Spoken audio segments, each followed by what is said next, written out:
वडीला म्हणजे अश्विनीच्या माहेराला, म्हणून सकाळची सुरुवात ही चहा पाण्याने. चहा झाला, मेकअप झाला, आंघोळ झाली, आता निघण्याची वेळ होती. शिवचं पण आटपलं, अश्विनीचं पण आटपलं, पण अश्विनीचा मेकअप संपतच नव्हता. कोणाचं आटपलं किंवा नाही आटपलं, माझं आणि शिवचं आटपलं बरं का.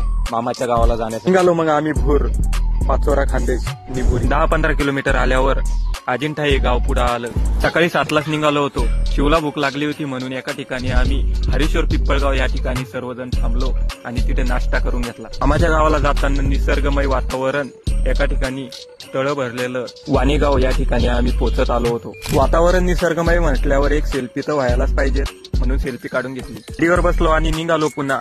मी चालवतोय गाडी, शिव खातोय कुडकुडा आणि अश्विनीचे डोळे पण दिसत नाही एवढा स्कार्फ तिने बॅग बांधलाय. शेवटी पोचलोय आम्ही निंबुरीला, मामाच्या गावाला.